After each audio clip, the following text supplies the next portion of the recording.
सवाल है और मेरा सवाल चीफ मिनिस्टर से है मणिपुर का। मैं कल चूरा चांदपुर पहुंची, अकेले पहुंची, बिना किसी सिक्योरिटी के पहुंची और मैं जाकर उन 2 लड़कियों से मिली जिनके परिवार, उन लड़कियों के परिवार से मिली जिनको सड़क पे नंगा घसीटा गया, उनके साथ मॉलेस्टेशन किया गया। जब मैं उनसे मिल सकती हूँ तो मुख्यमंत्री क्यों नहीं मिल सकती? मैं उनसे मिलने वाली सरकार की पहली महिला, अभी तक उनसे कोई मिलने नहीं आया था। मणिपुर सरकार से कोई मिलने नहीं आया, केंद्र सरकार से कोई मिलने नहीं आया, तो ऐसा कैसे चलता रहेगा?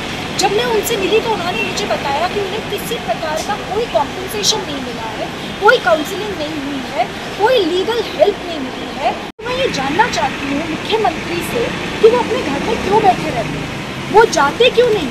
वो जब मैं अकेली महिला बिना सिक्योरिटी के चूरा चांदपुर पहुँच सकती हूँ तो वो क्या अपनी बुलेट प्रूफ गाड़ी में चूरा चांदपुर या बाकी जगहों पे नहीं जा सकते?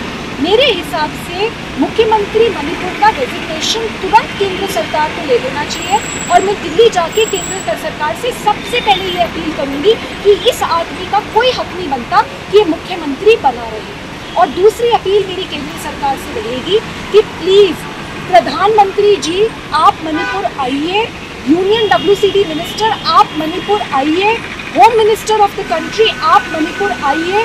मणिपुर जल रहा है, मणिपुर में आग लगी हुई है और अगर अभी कुछ नहीं करा गया तो मणिपुर को बचाना मुश्किल होगा।